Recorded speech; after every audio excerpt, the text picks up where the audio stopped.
to thank everyone here today coming to listen to us talk and learn about our work. We really appreciate it. So as Elizabeth mentioned, I'm going to be talking about a new project that we are undertaking at the Moore Center that's focused on the commercial sexual exploitation of children and state responses to that issue, which are known as safe harbor laws. So just to give you a quick roadmap as to where we're going to go in this presentation, I'll give an overview of commercial sexual exploitation of children, also known as CSEC, because we all need more acronyms in our life. So if I say CSEC, that's what I mean. And then I'll go into a discussion of policy responses around the commercial sexual exploitation of children and how we are researching this at the Moore Center, and then future directions for this policy and our work. So what do we mean when we say commercial sexual exploitation of children? Well, one, we can think narrowly in the sexual commodification of children's bodies, right, for the purposes of monetary gain. In sort of general conversation, people refer to this as juvenile prostitution, right? So I find that term problematic, right? Juvenile prostitution implies that youth are able to legally consent to the sexual behaviors, right? Where if we removed the monetary aspect, we would call it what? Child sexual abuse, right? So I find the term juvenile prostitution to be problematic. And we're starting to rethink the frame. Rather than juvenile prostitution, what we're really talking about is victimization. And that's the more broad focus that I think we need to take when we're talking about this issue, right? And then also thinking broadly, housing that understanding in our understanding of child sexual abuse. Commercial sexual exploitation of children is one form of child sexual abuse, one form of many. So the question of how many youth are involved is a very tricky question to answer. It is. The estimates that we have available vary widely. So we have estimates of 1,400 to 2 million. And the reality is the science around these estimates is not great. We simply do not know how many youth are involved in CSEC. But we do know how many youth come into contact with law enforcement, right? We're able to measure that. And it's generally in several hundreds, right? So in 2005, about 1,400 youth were arrested for juvenile prostitution nationally. And by 2012, that number dropped to around 600, right? So we're seeing declining numbers of youth being arrested for prostitution-related offenses.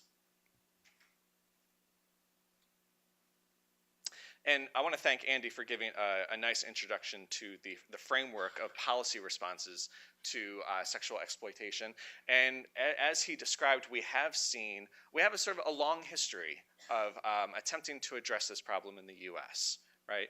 So at the end of the 19th century, beginning of the 20th century, we saw federal efforts aimed at sexual exploitation.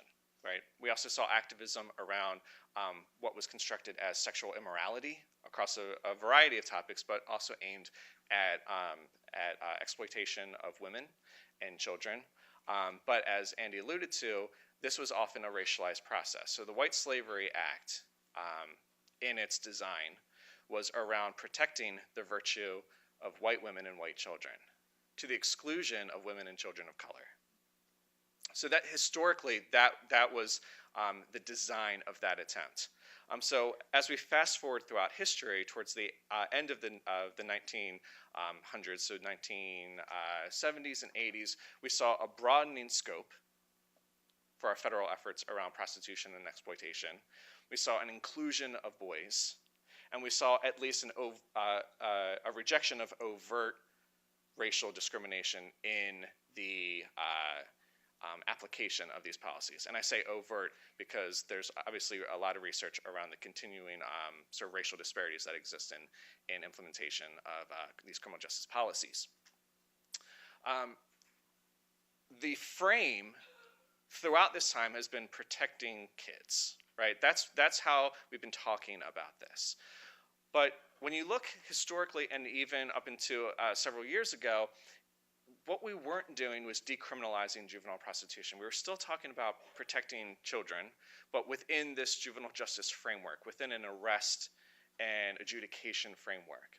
And so what's emerging now across states and across the country is an attempt to reframe juvenile prostitution as victimization and taking that out of the juvenile justice framework, taking the stigma of being having contact with the system. We're trying to remove that. These policies are known as safe harbor laws. So states vary significantly in how they implement safe harbor. Safe harbor is sort of an umbrella term for dealing with CSEC in a new way that emphasizes the victimization of youth and not the offending behavior of youth. So how that occurs sort of varies between states, but generally in my review of the statutes, what I find are sort of three overarching philosophies, right? So one, an acknowledgement that youth involved in prostitution are victims, right? They're victims. They come from histories of physical and sexual abuse. They come from families marked by dysfunction and neglect. And they come from communities that experience disadvantage and poverty, right? So states are recognizing that kids in this situation are victims. They're also recognizing that sexually exploited children have current needs that far exceed the capabilities of the criminal and juvenile justice system, right? So they're currently experiencing violence. They're currently experiencing housing instability. And they are currently experiencing a host of physical health, mental health, and behavioral problems. And all of these things working together, the intersection of all these problems, exceeds the resources and the scope of the criminal and juvenile justice system. And then finally, the third overarching philosophy that I've noticed is sort of the recognition that there are negative consequences associated with contact with the criminal and juvenile justice system, right? So we know from the general youth literature that youth who have contact with the system have a harder time graduating, finishing high school. They have a harder time finding employment, and that they're at risk for continued contact within the juvenile justice system and then onto the criminal justice system. So we know that contact with the justice system needs to be restricted for these youth because they're victims. So how do states implement safe harbor policies? Well, first, some states are decriminalizing juvenile prostitution. So what they're saying is, we are no longer going to be arresting youth and charging them with prostitution-related offenses. Other states are relying on diversion. So either with decriminalization or instead of decriminalization. So some youth might be picked up by a police officer and taken immediately into social work or some other social service sector. Other youth in some states might be arrested, but then after arrest will be diverted into services. We've also seen in states that have implemented safe harbor laws an increased focus on access to social services. So trying to determine what the needs are of the youth, and they are many, right? So we see a need for substance abuse counseling, mental health treatment, housing services. So we see a variety of needs for youth. And states are trying to implement access and increase access to these services. And then safe harbor laws usually coincide with a focus on the criminal justice response to the traffickers, right? So we've seen enhanced penalties in states that have implemented safe harbor policies. So in some states, the sentences for traffickers have more than doubled, right? We also see the registration of traffickers, so placing sex traffickers on to the state registry, sex offender registry. And then states have also worked to train law enforcement around a variety of areas. One, in terms of how to deal with youth who are commercially sexually exploited. And second, to provide law enforcement education around the types of services that are needed and the types of services that are available to youth. And so what we see is across the country, about 18 states are designated as safe harbor states, which mean that they have implemented some form of safe harbor policy. Now, California is a little different. California is not a safe harbor state, but some counties have taken the initiative to develop safe harbor policies within their jurisdiction. So Alameda County is one of them, that for the past several years have been working to decriminalize and divert youth into services rather than arrest. And other counties are now trying to use Alameda County as sort of a model county. But statewide, it has not been implemented. Maryland is not a safe harbor state. So states that have no safe harbor implementation means that they arrest as usual. Now, as I mentioned, there's extreme variation in the types of policies and how these policies are implemented within states. So if we just look at decriminalization, right? In some states, Tennessee, for example, they will not arrest a youth who's younger than 18 for prostitution-related offenses. So they do not arrest. So they've decriminalized juvenile prostitution. However, the youth is, once picked up by the police officer, is taken back to their home and given a pamphlet for services, right? And other states decriminalize but have a more formal system of providing access to services. We also see variation in age restrictions. So often there are age restrictions within states that decriminalize, and it usually matches the age of consent, but not always. So for example, Texas decriminalizes. They do not arrest youth for prostitution if the youth is 13 or younger. So at 14, according to statute, a commercially sexually exploited youth can be arrested for prostitution. At 13, they cannot. So different states, which is, to me is a striking difference at the state level, and we've seen that across the states. In terms of access to services, we really don't know. We don't have a good sense of what is available to youth. I mentioned before sort of these general needs: substance abuse, mental health treatment, housing needs. We don't know what's available. In states that have implemented safe harbor and have devoted a focus towards providing services, some have created new programs, and some have diverted to pre-existing programs, general programs. We don't know if these are effective. There's been no research in this area. And so what we're left with after examining the literature are several big questions. One, how many youth are involved? We do not know. Within states that have implemented safe harbor policies, how many youth are being protected or processed under these policies?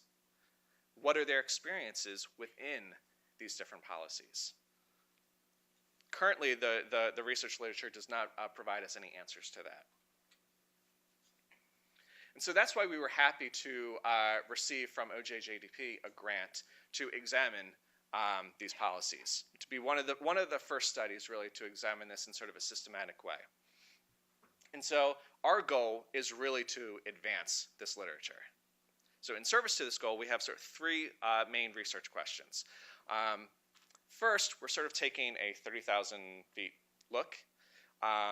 Nationally, we're seeing smaller numbers of youth arrested for prostitution-related offenses. So what we want to know is what is the trend, and can we tie it to federal legislation that's passed that has attempted to decriminalize juvenile prostitution?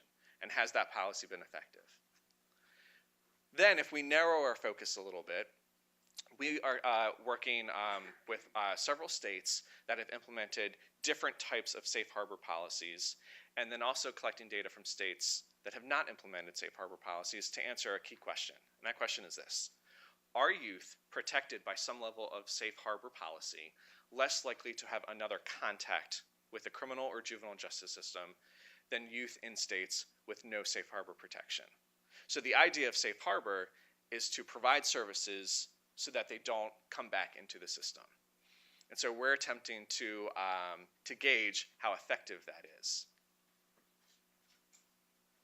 And then finally, we want to know, in states that have implemented safe harbor, so getting a more narrow focus, in states that have implemented safe harbor, what has been the experience of the key stakeholders, the people on the ground? right? So within law enforcement, treatment providers, people within social work, what has been the experience? What are some of the barriers? How have they attempted to overcome those barriers? And then we also want to get just a general sense of base knowledge around commercial sexual exploitation of children, right? What it looks like in their state. And we think that this research really will provide a significant contribution to our knowledge base around commercial sexual exploitation of children. So this is important because there is some federal efforts to require states across the country to implement some type of safe harbor protection. So if the Stop Exploitation Through Trafficking Act passes, what it would do is require states to enact safe harbor policies within 3 years, right? The language is kind of open, though. And as I've described today, safe harbor policies, sort of an umbrella term for a variety of policies. As I've attempted to explain, these policies are not necessarily linked to outcomes or grounded in evidence, right? And so if states are pushing to implement these policies to be in compliance with a federal effort, we really want them to be using evidence-informed policies, right? We want their work to count. And so that's sort of the framework for the study that we are funded to do. It's a 2-year study, and we're right at the beginning. And so right now we're working to get state participation nailed down, and we are collaborating with another group who is looking at different elements of safe harbor policies. And so together we think we would be able to contribute significantly to this area. And that sort of highlights the need for systematic evaluations, including our study, but beyond our study, because this is a complex issue, and policy responses around commercial sexual exploitation are complex as well. And so the need for good science around this work is important. And related to that, of course, is the translation of our findings into policy work, right? And making sure that is as streamlined of a process as we can make it. And then my final point today, which I think is sort of always our theme at the Moore Center, is that in talking about commercial sexual exploitation of children and safe harbor policies, the focus here is on after-the-fact responses. It's on reactions to offenses and abuse that has already occurred. And I think what we need to do, the conversation that we need to be having around commercial sexual exploitation, is that it is child sexual abuse. It's child sexual abuse. It's not a distinct element, right? It's child sexual abuse. And as such, it's preventable. We can prevent it, which means we need to focus our energy and our resources on prevention. And so I think that is the conversation as we move into the future that we really need to have around commercial sexual exploitation, right? That it's preventable and we need to work towards it. So with that, I thank you very much for listening. Contact information. Thank you.